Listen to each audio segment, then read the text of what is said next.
Bonjour à tous, merci de nous rejoindre pour cette session sur les clés pour entamer un projet d'automatisation. On va passer 45 minutes ensemble. Vous pourrez avoir le document directement sur la plateforme Obikeo ainsi que le replay si vous avez envie de re-regarder cette session qui normalement devrait être assez intéressante. Donc, pour un petit peu faire l'agenda, on va commencer par faire la présentation des intervenants, donc Florian et moi-même. On fera ensuite une introduction sur pourquoi l'automatisation est incontournable aujourd'hui et qui est Workato. On passera aussi pas mal de temps sur vraiment là où on voulait passer du temps aujourd'hui sur cette session, donc les stéréotypes de l'automatisation et comment les défaire, toutes ces idées reçues qu'on a sur les projets d'automatisation. On passera ensuite sur que faire en 2021 pour automatiser en 2022 avec Florian. Et on fera une petite démo justement pour revenir sur tous ces stéréotypes et vous démontrer par le produit qu'effectivement, ils n'ont pas lieu d'être. Et on finira par une partie questions-réponses en espérant qu'on aura le temps de faire tout ça. Du coup, pour nous présenter, donc Lucie Le Guenec, ça fait donc je suis account manager pour Workato, je m'occupe de la France et du Benelux. Ça fait un peu plus d'une dizaine d'années que je suis avec on va dire des compagnies SaaS et dans l'informatique.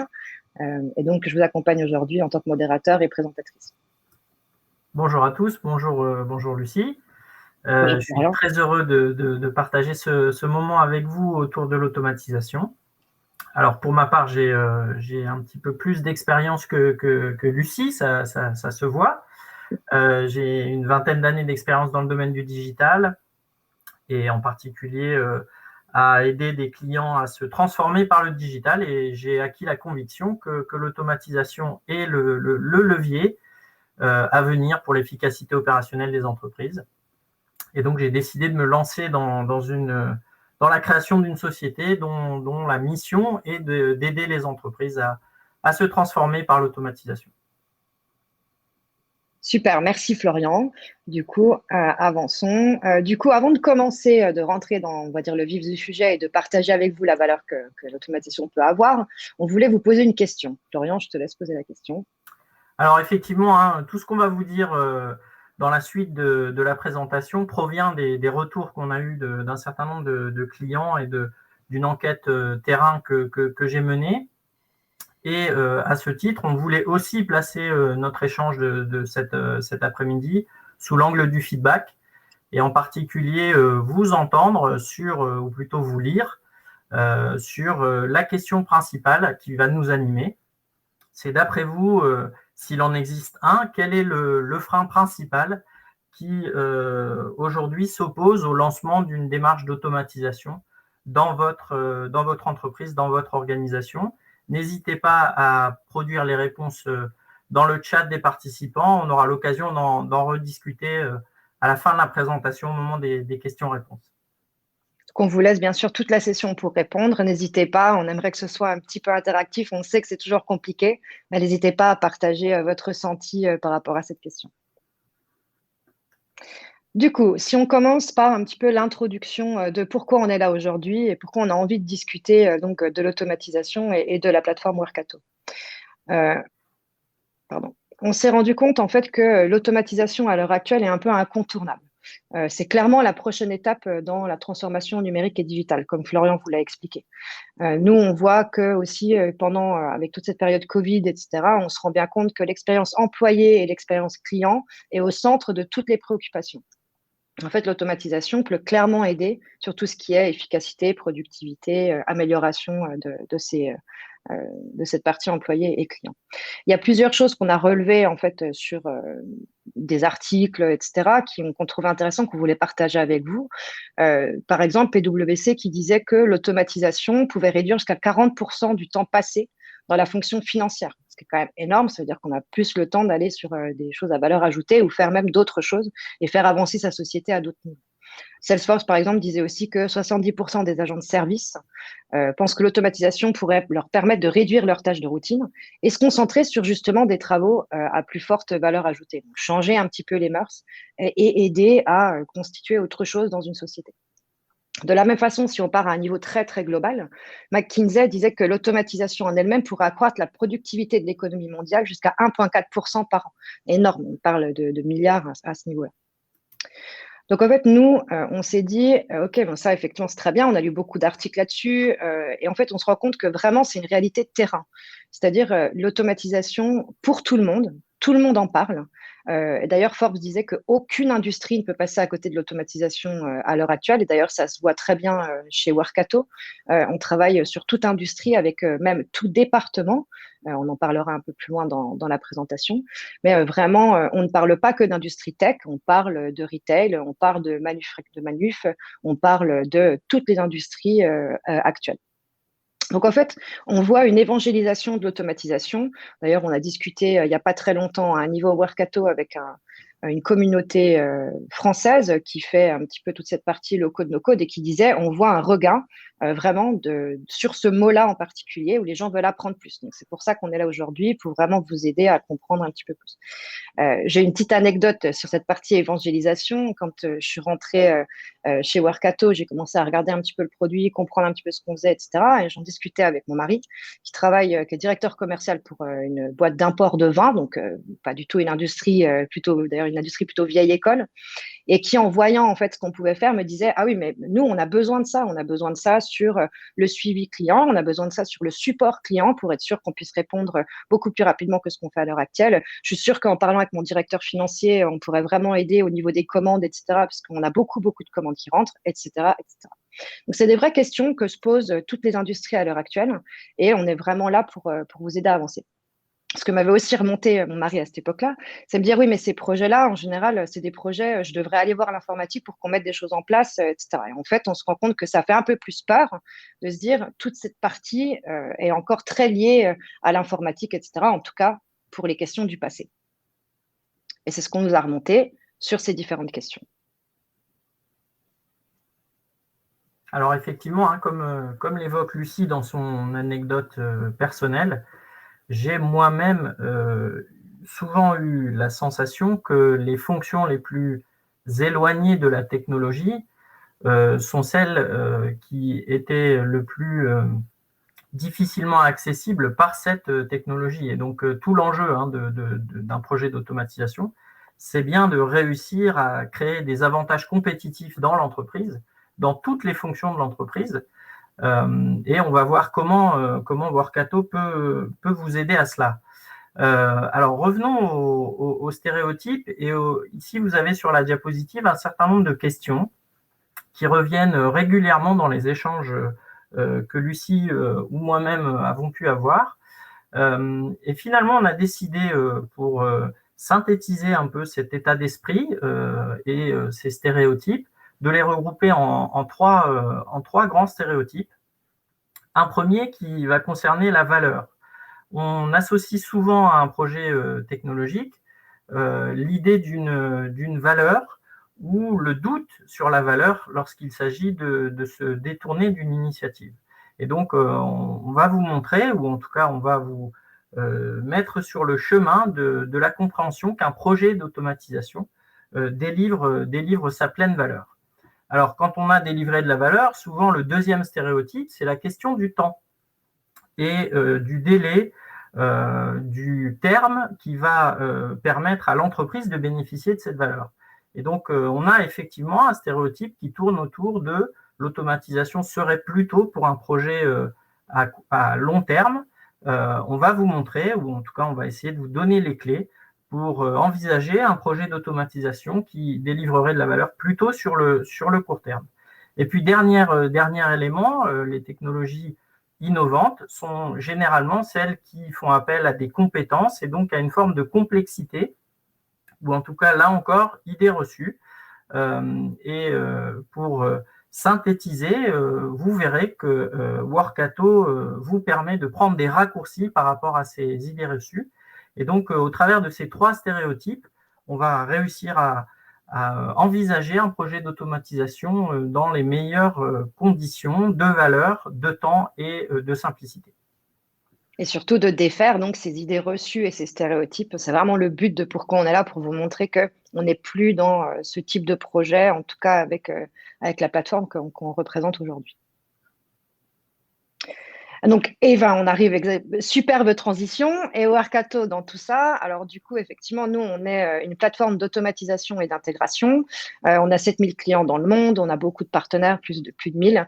500 000 recettes sur la communauté. On vous expliquera un peu dans le détail, mais en fait, ça veut dire que vous avez beaucoup de processus qui sont déjà développés sur notre plateforme par notre communauté, nos partenaires, etc.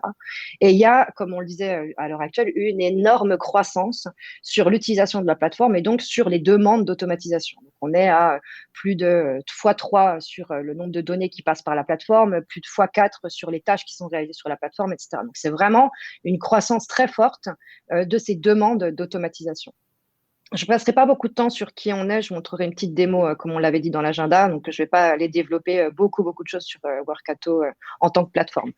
En Europe, parce que c'est un peu ce qui nous intéresse quand même aujourd'hui, on se rend compte qu'il y a une augmentation de 170% des demandes entrantes sur Q2. Donc ça, c'est chez nous, Workato. Il y a beaucoup de demandes, même de qu'est-ce que l'automatisation, comment est-ce que vous faites. On a fait un webinaire précédemment d'ailleurs sur justement décoder le monde de l'automatisation, parce qu'encore une fois, il y a beaucoup d'acteurs, etc. On parle beaucoup d'automatisation, on ne sait pas exactement de quoi on parle. Je vous recommande d'aller voir le replay qu'on avait fait en mai. Et du coup, là, on voit vraiment qu'il y a une appétence à venir chercher plus d'informations sur l'automatisation. On a une utilisation de la plateforme en Europe qui a augmenté de 300%. Et pareil, c'est encore il y a un vrai besoin en fait d'avancer sur ces parties-là, et dont on a une croissance très forte au niveau Workato, donc des effectifs à plus de 150% sur encore une fois le marché européen. Je voulais juste poser deux petits points parce que je pense que c'est important aussi de parler de ce genre de choses. On a une communauté qui s'appelle Automation Pro qui a plus de 1500 membres, qui est en fait une communauté Workato, donc utilisateur. Mais après, on a aussi une communauté très forte qui s'appelle Systématique et qui là est tout personne qui veut comprendre un petit peu plus les business systems. Donc vraiment, là, on est encore orienté un petit peu métier. Comment faire? Qu'est-ce qui va se passer sur l'automatisation? Il y a même un marketplace de jobs pour aller poster des profils, etc. C'est assez intéressant. Ça permet d'avoir plein de visions en fait des différentes personnes qui ont déjà mis en place de l'automatisation et comment ils l'ont fait, etc. Donc, je vous invite, si jamais ça vous intéresse, à vous communiquer. C'est pas une communauté Workato. C'est vraiment une communauté pour tout business system qui peut être intéressé. Donc, je vous conseille. Passons dans le vif du sujet. Donc, parlons des stéréotypes, hein, donc des 3 stéréotypes dont nous a parlé Florian juste avant, donc valeur, temps et efficacité. Passons sur le premier. Alors effectivement, hein, premier stéréotype, comme je l'évoquais, l'idée communément véhiculée réside autour du fait que l'automatisation serait un projet pour l'informatique et donc un projet à vocation technologique. Et vous allez voir dans les slides qui viennent qu'au contraire, il s'agit d'un projet qui va libérer l'ensemble des fonctions, qui va vous libérer vous-même de tous les freins de vos processus et souvent matérialisés par le système d'information. Voilà, Lucie, je te laisse présenter en quoi Workato. Tout à fait. Du coup, en fait, on se rend souvent compte dans les questions qu'on nous pose et la façon dont on se positionne. On a beaucoup de gens du métier qui viennent nous voir et qui nous disent, OK, en général, c'est plutôt au service de l'informatique. Ce qu'on dit toujours et ce qu'on continue à avancer et ce qui résonne chez les gens, c'est que c'est vraiment un projet pour toute la société. Donc, il y a des automatisations à faire pour toutes les fonctions. On travaille aussi bien avec des gens du marketing que des gens des RH, que des gens de la finance, etc., pour mettre en place avec des vrais objectifs métiers, une amélioration de l'expérience interne, aussi bien client qu'employé, à tout niveau, toute fonction, tout département. Ça nous donne aussi la possibilité de créer des communautés différentes. Donc, on a plusieurs communautés sur les différents départements et aussi de pouvoir aider nos clients en fonction d'où ils viennent et des différentes communautés qu'on a. Donc, on a vraiment des communautés par département avec des cas d'usage par département et des gens qui peuvent s'accompagner. D'ailleurs, pour aller encore plus loin dans ce sujet-là, on ne parle plus de programmes d'implémentation ou de services professionnels, on parle de programmes d'accompagnement chez nous. Et du coup, on va pouvoir, par exemple, avec des gens comme Florian et moi, vous aider à comprendre ce que vous avez besoin de mettre en place. On a des clients, là, c'est déjà noté, je crois, sur une des autres slides, on en reviendra tout à l'heure, qui disaient on passe plus de temps à réfléchir à ce qu'on veut faire et les priorités qu'on veut mettre plutôt qu'à mettre en place. Ce qui est déjà quelque chose d'énorme, en fait, par rapport à ce qui était avant sur les projets d'intégration et d'automatisation.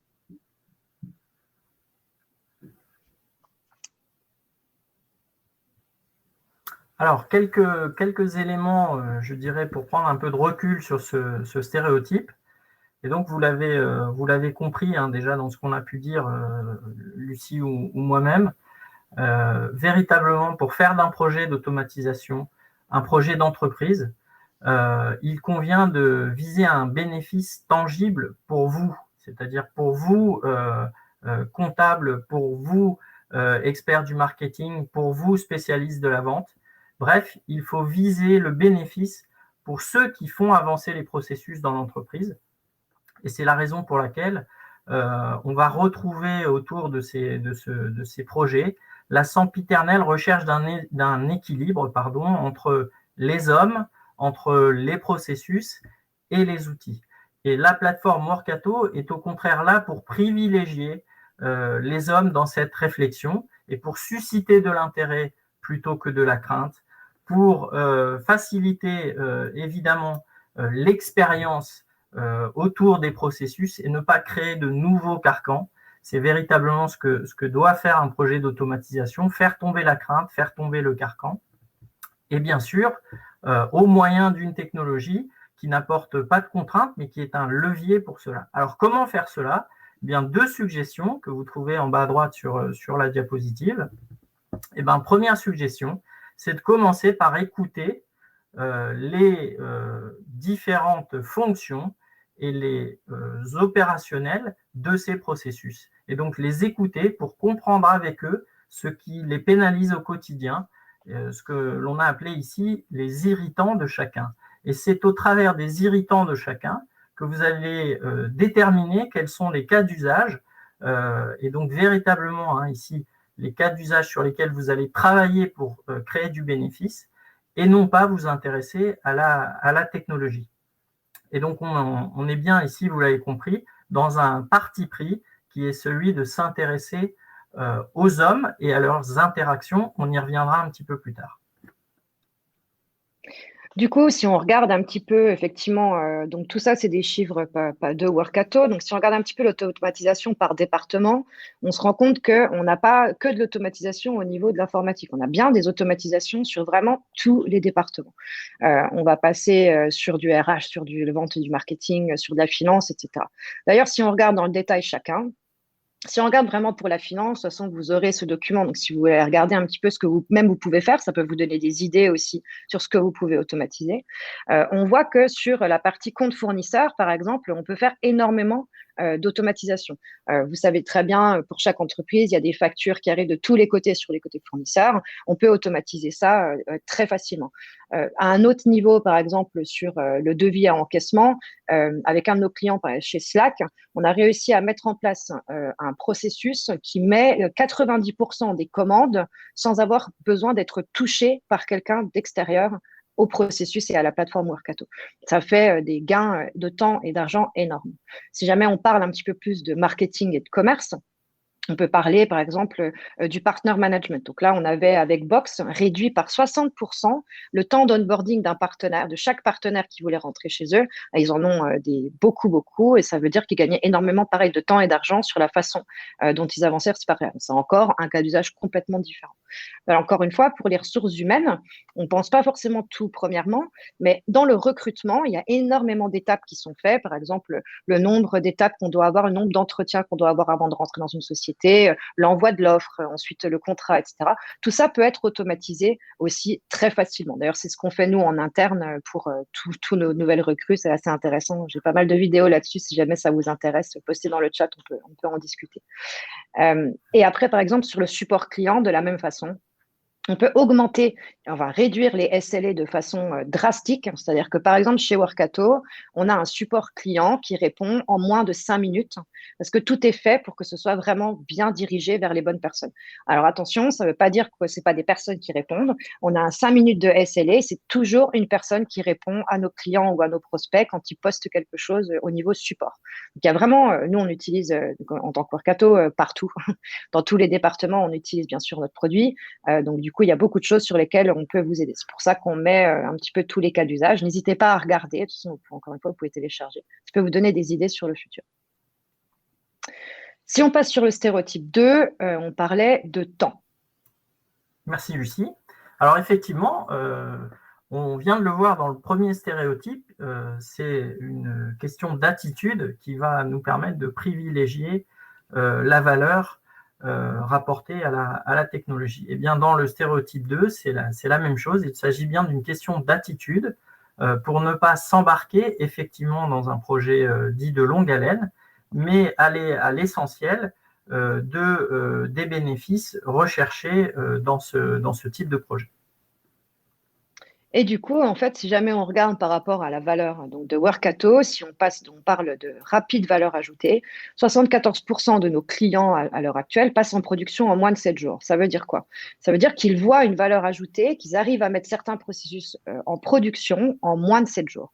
Là, vraiment, on passe sur des projets qui prenaient avant quelques mois à quelques semaines ou même moins d'une semaine.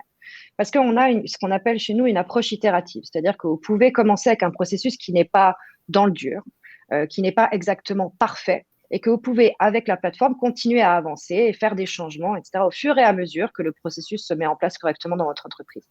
On a remarqué que souvent, ce qu'on nous dit quand on commence à parler avec des prospects, dans ce cas-là, parce que nos clients ont compris cette partie approche itérative, c'est qu'ils nous disent, oui, mais même chez nous, en fait, le process, il n'est pas exactement fait. On ne sait pas exactement ce qui serait le meilleur process.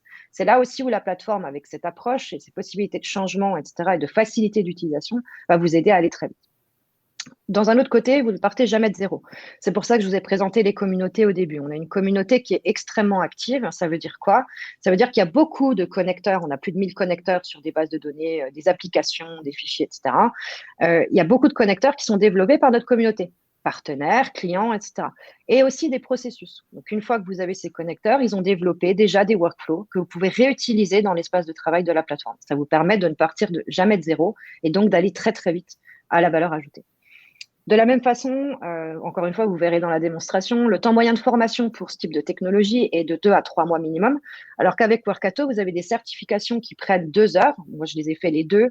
Donc, on a 2 certifications sans besoin de compétences particulières. Il faut comprendre les applications que vous voulez targeter, effectivement. Vous n'avez pas forcément besoin d'avoir des compétences de code, des compétences développement, des compétences informatiques à proprement parler.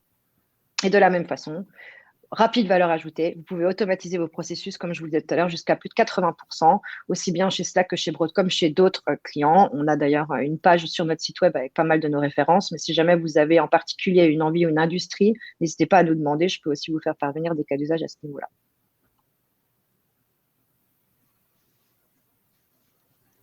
Alors là encore, hein, si on prend un petit peu de recul par rapport à ce stéréotype, eh bien on va évoquer tout de suite une bonne pratique qui est celle de définir de manière agile un périmètre d'automatisation que j'appelle ici MVP, qui va réussir la synthèse ou l'équilibre entre la valeur finale et le challenge technique. Je vais vous prendre un contre-exemple qui va dans le sens de ce stéréotype. Je ne sais pas si vous avez eu l'occasion d'écouter Elon Musk en août dernier, il y a quelques semaines. Il s'est exprimé dans le cadre d'une conférence sur l'intelligence artificielle. Et donc Elon Musk a annoncé la mise à disposition d'un humanoïde capable de remplacer l'humain dans un horizon extrêmement proche d'1 à 2 années. Et donc ce type d'annonce, ce type de disruption provoque chez l'ensemble de ses congénères et donc de nous-mêmes, des êtres humains, eh bien, provoque une attente qui est extrêmement élevée. Et donc charge à Elon Musk de tenir cette ambition. Si je reviens à l'automatisation, on est véritablement dans ce dilemme d'être capable de tenir des attentes qui peuvent être fortes du côté de ceux qui vont bénéficier de l'automatisation et en même temps de s'embarquer pour tenir ces attentes dans un challenge qui est trop technique. Et les deux éléments peuvent concourir à donner la sensation d'un délai ou d'un terme de réussite qui soit beaucoup trop éloigné. Au contraire de ce que vous pouvez de manière intuitive penser, en utilisant la plateforme Workato, vous bénéficiez d'un certain nombre d'exemples et de succès au travers de la communauté, au travers de l'animation des clients et au travers de l'accompagnement de l'équipe Workato. Et donc, c'est la première recommandation que nous vous proposons, c'est celle de ne pas hésiter à vous inspirer. Il y a au travers du web aujourd'hui nombre d'exemples qui reproduisent ou qui décrivent des succès. Et donc, ne partez pas seul dans cette aventure. Faites-vous accompagner par des personnes qui ont déjà réussi et qui vont vous aider à produire vos premiers succès. Et puis enfin, deuxième recommandation sur cette idée du temps, c'est celle qui va vous permettre de diminuer le risque technique. J'ai notamment regardé quelques-unes des réponses à notre petit sondage. Donc Christian ou Elena nous parlent effectivement d'une prise en main des outils qui apparaît complexe, d'une plateforme qui paraît trop technique. C'est bien quand on prend le parti de la technologie qu'on s'enferme dans ces difficultés. Et donc, il ne s'agit pas de les éviter, mais il s'agit de les évaluer de telle sorte qu'on puisse rapidement sortir de la valeur dans un tel projet. D'ailleurs, si on regarde un petit peu dans le détail des chiffres, on voit effectivement qu'on peut aider à être 10 fois plus rapide pratiquement à tous les niveaux. Donc, aussi bien sur les connexions, qui sont vraiment déjà à disposition et en natif, ou la partie construction et maintenance en fait de l'intégration en elle-même. La partie déploiement qui, chez nous, en tant que plateforme SaaS, c'est pratiquement inexistante, ou la partie monitoring et opération. Tout ça, en fait que, aussi bien au niveau de la construction qui va être faite par la communauté, et toute une partie machine learning qui est intégrée dans machine learning et intelligence artificielle d'ailleurs, qui est intégrée dans la technologie, le fait que le déploiement soit directement sans serveur, pas d'installation, pas de DevOps, etc. Donc, permet d'aller très rapidement à la valeur et toute une partie intégration qu'on appelle, nous, autonome, c'est-à-dire où vous n'avez pas besoin d'avoir d'humains derrière ou même qui remplace complètement les erreurs humaines. Voilà, donc ça, c'est un petit peu la rapidité qu'on peut montrer avec Workato. Au niveau de Broadcom, il y avait un de nos clients qui disait, ce que je vous disais tout à l'heure, avec Workato, on passe plus de temps à penser à la meilleure solution pour faire ce processus qu'à les construire. Donc, vous pouvez vraiment avancer très, très rapidement sur cette partie-là. Si on a beaucoup parlé de temps, mais si on touche un petit peu quand même au coût total d'acquisition, si on reprend tout ce qu'on vient de dire, si jamais on enlève cette partie, donc si on prend cette partie sans serveur, si on prend cette approche itérative de dire qu'il y a toujours des changements qui peuvent être faits au fur et à mesure, que les intégrations et les opérations de maintenance ne sont plus vraiment là, vu que toute la partie est gérée chez nous, que l'implémentation, on n'en parle même plus de notre côté, ce sera plutôt de la construction et de la configuration. On se retrouve en fait avec un coût de toute façon d'acquisition de licence, entre guillemets, de la plateforme qui est le même qu'avec la tradition, mais par contre avec tout le reste autour qui va être beaucoup moins cher. Donc on a un TCO, donc un coût total d'acquisition qui est bien moindre en fait au final avec la plateforme Workato. D'ailleurs, et juste pour repartir un petit peu, si j'ai 2 minutes, je vous le montrerai dans notre librairie communautaire. Mais en gros, vous avez déjà pour tout département des choses qui ont été développées, aussi bien autour de, par exemple, le recrutement sur les RH ou l'onboarding, offboarding, toute la partie opportunité, lead, etc. sur la partie commerciale, ou marketing sur la partie enregistrement sur des événements, ou même capture de lead, etc. Donc ça, c'est des choses qui ont déjà été développées sur la plateforme et que vous pouvez réutiliser en fonction des applications que vous utilisez à l'heure actuelle dans votre écosystème. Et si on s'attaquait au troisième stéréotype Alors, maintenant qu'on a assez habilement, vous me concéderez le petit point positif de la présentation. Donc, je le disais, on a taclé 2 stéréotypes et on va maintenant s'intéresser au troisième, effectivement, qui est celui de la complexité. Et donc, qui fait apparaître, quand on manipule évidemment des humains, des processus et des technologies, on crée, selon l'idée reçue, on crée un ensemble de complexités qui peut parfois être difficile de dompter. Et donc, c'est ce qu'on va voir dès maintenant. Du coup, en fait, juste pour repartir sur encore une fois les forces que peut avoir Workato, on s'est rendu compte que avec notre technologie, toute personne dans une entreprise peut se connecter et commencer à automatiser ou synchroniser des données sans soumettre des tickets au département informatique. Il y a vraiment une technologie qui est basée sur un buzzword dont tout le monde parle, mais low code, no code. Mais en fait, qu'est-ce que ça veut dire? Qu'on n'a pas besoin d'avoir de compétences de code ou de développeur pour aller travailler sur ce type de plateforme. Il faut comprendre l'application sur laquelle on veut avancer en faisant plutôt du glisser-déposer. Mais encore une fois, je vous montrerai dans la démonstration après. On se retrouve du coup sans goulot d'étranglement du département informatique ou même d'autres départements qui voudraient continuer à avancer mais qui n'ont pas forcément ni les ressources ni le temps. Et le fait, encore une fois, qu'on soit natif 100% cloud vous enlève toute la complexité du provisionnement, de la maintenance, etc. L'automatisation chez Workato, en fait, c'est 45% des choses créées sur notre plateforme sont faites par des utilisateurs métiers. Et là, on vous montre les chiffres.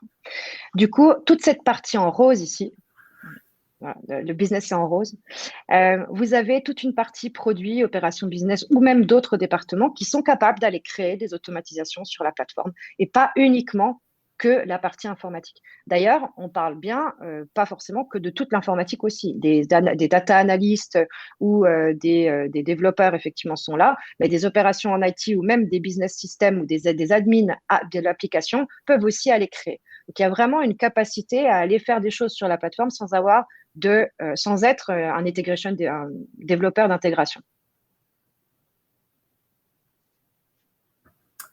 Alors, évoquons maintenant l'aspect complexité, encore une fois par le biais des bonnes pratiques et des recommandations. Ce qu'il convient de retenir pour viser l'efficacité et s'échapper de la complexité, c'est que réussir à instiller une culture d'automatisation dans une entreprise suppose que l'on priorise ce que l'on appelle ici le plus petit objet automatisable. En quelques mots, c'est l'idée selon laquelle il faut choisir la bonne ambition initiale pour maximiser ses chances de réussir, de produire un ROI qui soit à la fois basé sur la valeur que l'on apporte et le temps que l'on y consacre. Et donc, ça, c'est un élément qui revient régulièrement dans tous les retours d'expérience des entreprises qui se sont lancées. Eh bien, c'est que le premier choix, même s'il semblait éclairé, a été souvent trop ambitieux. Et donc, la première des actions consiste bien à décomposer les gains qui sont ceux attendus par une initiative et commencer progressivement dans cette démarche itérative par additionner les gains plutôt que d'envisager un gain important au premier chef. Et comment on peut faire ça? Eh bien, il faut sans cesse garder à l'esprit que en travaillant sur des actions plutôt que sur des processus, en travaillant sur un gain immédiat plutôt que sur l'élaboration d'une vision, et en travaillant sur des améliorations plutôt que sur des refontes, on va privilégier l'efficacité. Alors quand on est dans une phase déjà aboutie, évidemment qu'on va automatiser des processus transverses, on va refondre ceci et intégrer tout ça dans une vision. Néanmoins, quand on est dans une étape avancée de l'automatisation, c'est possible. Quand on démarre dans cette initiative, il est préférable de viser l'efficacité pour adopter plus facilement, je dirais, pour emmener l'énergie nécessaire à la réussite, puisqu'il s'agit d'un projet d'entreprise. Et donc, dernière recommandation, pardon Lucie, dernière recommandation, la stratégie du test and learn qui permet d'ancrer une culture d'automatisation est fondamentale dans la réussite. Donc, viser une vision paraît tout à fait légitime, prioriser les gains paraît légitime au sens de l'efficacité. Et d'ailleurs, si on va à peine plus loin là-dessus, on va souvent se dire, OK, quel est l'objectif métier que je veux mettre en place à n'importe quel département ou n'importe quelle fonction? Qu'est-ce qui m'aiderait demain? Quel est l'objectif que je pourrais mettre en place avec ça? Et en fonction de ça, en fait, on arrive toujours à aider à mettre en place quelque chose qui, en automatisant, va effectivement, comme disait Florian, décomposer les gains et ancrer la culture de l'automatisation au fur et à mesure dans les départements. Alors, juste, je vais me permettre d'ajouter une chose en réaction aux réponses que j'ai pu voir. On évoque ici, effectivement, Aldir parle de la culture d'entreprise comme étant un frein à l'automatisation, ou Céline parle d'un frein à accepter une nouvelle façon de fonctionner. Je peux vous dire que si, dans les expériences réussies, les personnes concernées par l'automatisation, c'est-à-dire qui en bénéficient, donc imaginons une fonction commerciale qui n'aurait pas à ressaisir des contacts dans son CRM, contacts provenant de l'activité marketing de son entreprise. Eh bien, quand on explique à une fonction, à des membres d'une fonction qu'ils ne vont plus ressaisir, je dirais que l'aspect culturel ou le bénéfice est immédiatement perceptible. C'est ça que nous appelons le plus petit objet automatisable, c'est-à-dire réussir à rendre concret le bénéfice de l'automatisation, encore une fois pour commencer, avant d'envisager des processus plus transverses encore dans l'entreprise. Et à échelle, tout à fait. C'est exactement ça. Montrer vraiment et repartir sur la valeur et les objectifs métiers. Du coup, juste pour repasser très rapidement sur la partie facilité et rapidité, mais là, sur cette partie grâce au cloud, on reprend donc le fait qu'on ne manage pas d'infrastructure, que c'est complètement scalable. Donc, si jamais on va vraiment grandir avec vous, notre technologie a été faite pour grandir avec nos clients, qu'il n'y a pas d'optimisation à faire, tout se passe de notre côté et tout est déjà fait pour que tout fonctionne très bien, qu'il n'y a pas de coûts supplémentaires d'opération et que bien sûr, c'est accessible par le business. C'est tout le but de la présentation. Alors du coup, Florian, est-ce que tu veux bien nous expliquer en quelques mots, quelques minutes, qu'est-ce qu'on peut faire, enfin, qu'est-ce que nos auditeurs peuvent faire en 2021 pour automatiser en 2022? Alors, je vais m'essayer à cette tâche. Hein. Je vais le faire avec beaucoup d'humilité et donc vous prendrez ce qui vous paraît pertinent dans ce que je vais dire. La première chose, je vais m'appuyer sur un article tout à fait intéressant que vous trouverez dans LinkedIn et on pourra vous communiquer la référence d'un DSI qui a réfléchi sur la manière dont on pouvait passer à l'échelle en matière d'automatisation dans des organisations. Pour faire simple et sans déflorer le contenu, il dit que l'automatisation à l'échelle est atteinte lorsque une entreprise est capable d'obtenir des bénéfices tangibles de l'automatisation, à la fois sur des tâches extrêmement simples, mais aussi sur des processus transverses. Et donc, c'est finalement ça, le chemin d'une organisation vers l'automatisation, c'est de commencer dans cette phase d'incubation à introduire une culture de l'automatisation. Donc, on va plutôt s'intéresser à la simplicité, pouvoir accélérer en ayant acquis quelques réflexes et en ayant construit une compétence autour d'un centre d'excellence, par exemple, et puis réussir le passage à l'échelle et cette fois chercher des avantages compétitifs face à ce qu'on va appeler l'institutionnalisation. Et nous, vous l'avez compris, nous sommes aujourd'hui dans la suite du premier webinaire qui a eu lieu au début de l'année, dans la volonté d'introduire la culture de l'automatisation dans les entreprises. Et donc, précisément, ce qui va suivre concerne la meilleure manière de procéder à cette phase d'incubation en matière d'automatisation. Tout à fait. D'ailleurs, ça me permet juste de rajouter une toute petite parenthèse qui va être qu'on fera sur fin octobre normalement ou peut-être sur novembre un webinaire avec justement un de nos clients français pour montrer justement l'accélération. Donc, on passera de l'incubation à l'accélération et bien montrer cette partie-là. Donc, on fait vraiment une série de webinaires au fur et à mesure. Alors, que devons-nous vous aider à faire en 2021 pour automatiser en 2022? Eh bien, première chose, réfléchissons aux quelques principes qui ressortent de ce qu'on a pu vous dire auparavant. Premier principe, vous l'avez compris, là encore un principe agile, le manifeste agile le formule de la manière suivante, people over process. Et donc, le principe qu'on vous conseille de retenir, c'est de travailler avec les personnes et avec leurs interactions. Donc, interrogez-vous vous-même, interrogez les parties prenantes des processus dans lesquels vous êtes pour identifier vos irritants. Deuxième principe, le small is beautiful, en particulier quand on est dans une étape d'incubation. Là encore, l'objet n'est pas de nier l'intérêt d'une vision pour l'automatisation. Évidemment que comme tout projet de transformation d'entreprise, la vision est importante, mais commencer dans cette phase d'incubation par un périmètre bien identifié est un enjeu de réussite. Et enfin, troisième principe, je sais que ce que va vous montrer Lucie juste après, notamment dans la démonstration, peut griser, puisqu'il s'agit véritablement avec Workato d'une plateforme qui simplifie la réussite de ces projets. Mais au cours de ces projets, n'hésitez jamais à vous rappeler à ce troisième principe de fait de victoire rapide ou de quick wins et de raccourcis qui vont rendre simple et efficace la démarche. Alors, comment commencer concrètement le webinaire se termine dans quelques minutes. Vous allez donc vous demander comment et par où dois-je commencer. Bien, voici 3 suggestions en 3 étapes. Première étape, l'application du principe personne et interaction.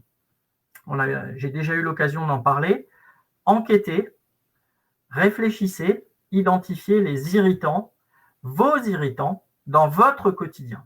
Les irritants tels que du temps passé à de la ressaisie, tels que du temps passé à extraire des données dans des tableurs au hasard, du temps passé à identifier des données dont vous ne disposez pas au moment où vous en avez besoin pour faire votre travail. Bref, tout ce qui va constituer des freins à vos activités et, si possible, des activités privilégiées, des activités qui vont naturellement être chronophages et répétitives. Étape véritablement clé de cette culture de l'automatisation. Deuxième étape, Small is Beautiful. Cette enquête va vous lister toute une série de cas d'usage et de possibilités de traitement de ces irritants. Vous allez privilégier ou prioriser ceux qui vont le plus rapidement possible être adressables par l'existant et donc en particulier bénéficier des connecteurs existants dans Workato, bénéficier des recettes existantes. Donc là aussi, quand vous allez sélectionner les cas d'usage, vous allez imaginer comment diminuer le risque technique et le risque organisationnel. Et puis, troisième étape, eh bien, c'est d'utiliser tout ce que Lucie vous a dit à votre profit en utilisant la plateforme à fond. Et donc, comme vous l'avez compris, qui ne nécessite véritablement pas d'action technologique et pas d'action de développement de compétences. Une plateforme qui est prête à l'usage dès l'instant où vous avez respecté les 2 premières étapes. Et bah, du coup, parfait pour la transition encore une fois, c'est bien bossé quand même. Passons sur la preuve produit. Du coup, ce qu'on va faire, je vais faire une très, très petite démonstration en fait de l'outil. Ça va pas prendre beaucoup de temps, je voulais juste vraiment vous montrer et revalider en fait tout ce qu'on vient de dire. Donc, on va aller sur notre application, ici. Tout le monde voit bien mon écran. Enfin, surtout Florian, en fait. Ça va. Super.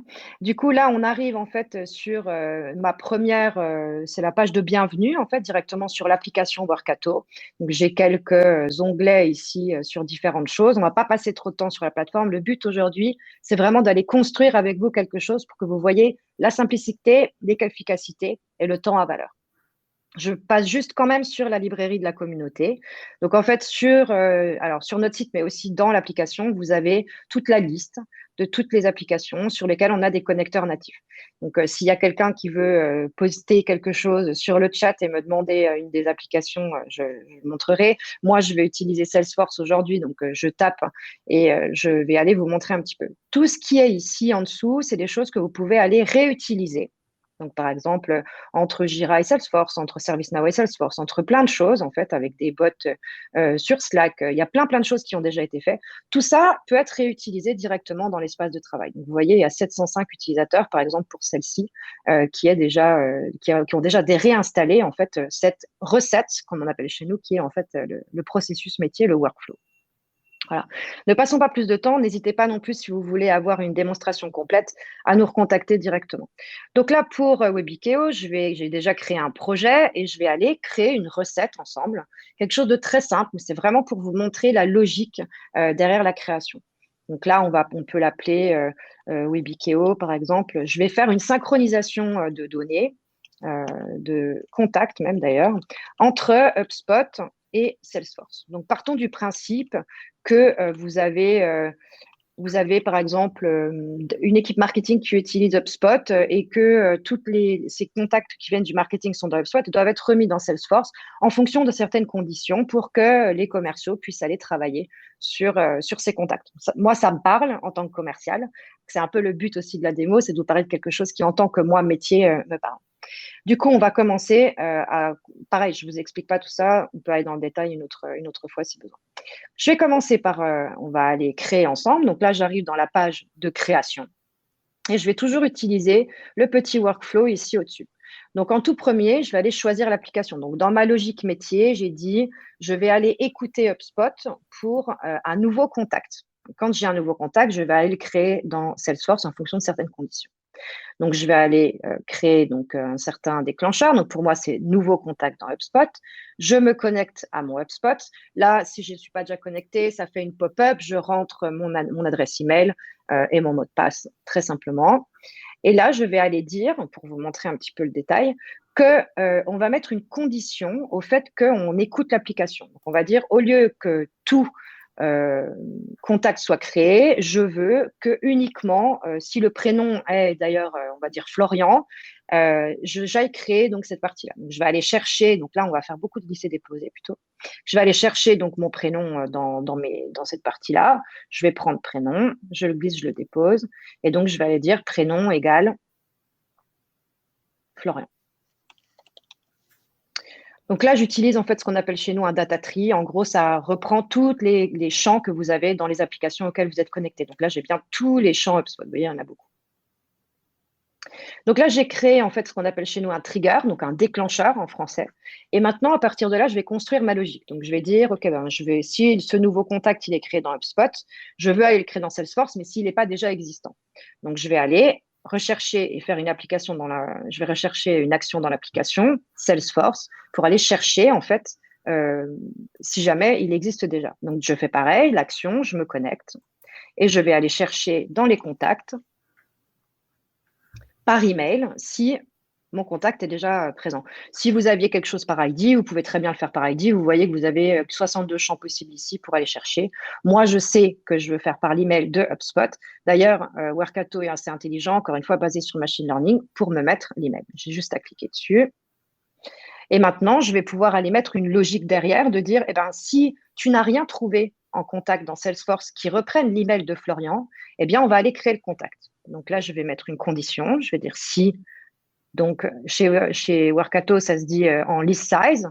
Donc, je vais dire si la list size donc, que tu retournes de l'étape 2 est égale à 0, c'est-à-dire que je n'ai rien trouvé. Donc là, c'est vraiment juste la list size de l'étape 2 qui est ici, qui est la recherche de contact. Alors, je vais aller créer mon contact dans Salesforce. Et je reprends exactement le même workflow en disant Salesforce, je vais aller créer mon nouveau contact. Donc là, vous avez tous les champs Salesforce, même s'ils sont custom. Et je vais pouvoir aller mapper ce que je veux mettre. Bon, on ne va pas passer trop de temps parce qu'encore une fois, on a déjà un petit peu dépassé. Donc, je vais juste aller regarder le last name et puis le first name, etc. Donc là, je vais juste reprendre, voilà, first name. Je crois qu'il est en dessous. Il est par là-bas, pardon. Je n'avais pas vu. Donc, last name, on va le remettre au-dessus. Et puis après, je vais aller chercher le prénom et puis l'email. Tiens, voilà, comme ça, je ne mets pas grand-chose, c'est vraiment juste pour dire. Mais vous pouvez vraiment aller mapper toutes les données ici de tous les champs que vous voulez créer dans Salesforce avec les 34 qui sont disponibles ici. Si jamais vous voulez transformer la donnée de la même façon, vous avez la possibilité, au lieu de mettre en texte ici, de faire des formules. Et vous avez plus de 200 formules Ruby derrière pour aller faire de la transformation de données, qu'on a bien des compétences ETL aussi derrière. Et donc là, j'ai terminé en fait mon processus, qui était assez simple dans l'idée, je suis d'accord avec vous, mais c'est juste pour vous donner une idée de la logique. Donc là, j'ai bien un nouveau contact dans HubSpot, etc. Et je vais aller créer un nouveau contact dans Salesforce uniquement si mon contact s'appelle Florian. Donc, je vais sauver cette partie-là. On va lancer le test. Et puis, je vais aller me connecter à HubSpot et puis on va créer un contact ensemble. Hop. Donc là, je vais créer mon contact. Je vais l'appeler, on va dire florian@workato.com. Je vais l'appeler Florian parce que sinon, ça ne va pas se créer. Et puis, Lepage, parce que c'est vraiment son nom de famille. Donc, je crée donc mon contact directement dans HubSpot. Donc, il est ici. Et maintenant, si je repasse directement dans Workato, je vais bien pouvoir vous montrer qu'il a trouvé, donc là, je vais regarder, il m'a bien trouvé un job, donc c'est l'exécution en fait de la requête, entre guillemets, qu'il va lancer, et il a bien trouvé mon Florian qui a été créé dans HubSpot. Donc là, si on clique un petit peu, on va voir exactement ce qu'il a fait. Donc, il a, comme on l'a dit, checké l'email sur florian@workato.com. Il n'en a pas trouvé dans Salesforce. Donc, il est rentré dans l'étape suivante. Il a trouvé que c'était vrai. Donc, il n'y avait rien à ce niveau-là. Et donc, il m'a créé le contact directement dans Salesforce. Donc, si jamais maintenant, je vous montre dans Salesforce ce qui s'est passé très rapidement. Je suis là. On a bien, donc, dans mon Salesforce, un nouveau compte. Il faut juste que je refresh. J'ai bien Florian Lepage qui a été ici créé directement dans mon Salesforce. Voilà. Donc, encore une fois, quelque chose de très simple, mais c'est un peu pour revalider tout ce dont on a parlé jusqu'à maintenant, c'est-à-dire les 3 stéréotypes dont on parlait, le temps, la valeur et la complexité. Donc, vous voyez, on n'a pas besoin d'être un technicien ou un développeur informatique pour aller travailler dans les applications. Il faut comprendre la logique du processus et les applications qu'on veut targeter. Donc, ce n'est pas qu'un projet pour l'informatique. Ça peut aller très, très vite. Une fois qu'on est formé sur et moi, j'ai été formée très rapidement sur l'outil, on peut aller très vite à la valeur pour aller avancer sur ces parties-là. Et ça peut être aussi complexe que l'on le souhaite. Alors, je remets un bémol sur la complexité. Ça peut être très simple, comme ça peut aller sur des projets qui peuvent être très complexes, parce que vous avez des processus qui vont aller très loin, et donc du coup, aller avancer un petit peu. Mais c'est qu'une question du processus et du lien au processus. J'espère que ça vous a plu. On a un peu dépassé, du coup, on va juste revalider cette partie-là. Décrocher la médaille olympique. Alors, qu'est-ce qu'on veut dire par là, Florian ? Eh bien, vous l'avez noté, j'en suis sûr, en 2021, c'est une année olympique, c'est l'année du plus loin, plus haut, plus fort, et donc c'est la devise olympique. Et donc, ce qu'on vous propose, c'est d'appliquer les termes de cette devise à votre initiative d'automatisation et de commencer dès maintenant à vous lancer et de réfléchir ensemble. Et donc, c'est notre proposition que de vous aider à y réfléchir et à la lancer en 2021 pour être prêt à passer à l'échelle en 2022. Du coup, on lance un sondage si jamais vous avez envie de venir passer 30 minutes ou d'organiser un meeting de 30 minutes avec nous. On vous a mis un petit sondage, n'hésitez pas à nous le dire et on pourra vous recontacter en priorité. Je ne sais pas si vous le voyez d'ailleurs, moi il a l'air en cours. Normalement, vous devriez pouvoir le voir. Du coup, il y avait quelques questions en fait qu'on avait d'avant pour finir sur ces questions-réponses. Je sais qu'on a un petit peu décalé là-dessus. Florian, est-ce qu'on avait des questions qu'on voulait sur lesquelles on voulait revenir en cette fin de session, cette fin de webinaire? Écoute, je prends des éléments là, je lis les éléments des éléments qui concernent, comme on l'a dit, la complexité, le temps et la valeur. Donc, j'ai la sensation que les freins qui ont été abordés en début de webinaire ont été adressés dans le cadre du webinaire. Donc, Parfait. Par rapport au temps, on peut peut-être écourter cette période de questions. Du coup, à votre disposition pour organiser quoi que ce soit avec vous. Et là, on a une dernière question, bien sûr, en termes de prix, où on se situe où? C'est une excellente question. Du coup, en fait, nous, au niveau prix, on va se baser sur le nombre de recettes qui est mis en place et la configuration de l'espace de travail. Donc, plus vous allez travailler avec, on n'est pas sur le nombre de connecteurs, on n'est pas sur le nombre d'utilisateurs, etc. On va vraiment être sur le nombre de processus mis en place sur l'application. Et si jamais ça vous intéresse de travailler avec nous, effectivement, on peut avoir une conversation un peu plus dans le détail sur les prix exacts de ce qu'on propose. C'est vraiment une question de processus. Du coup, on est vraiment en retard. Je vous propose qu'on arrête là le live. N'hésitez pas à nous contacter. Vous avez nos contacts directement sur Webikeo, à votre disposition pour organiser ce meeting de 30 minutes et pour commencer à découvrir vos nouvelles initiatives sur l'automatisation en espérant que tout cela vous a plu. Merci à tous, merci à toi Lucie et à très bientôt. Merci Florian, à très bientôt.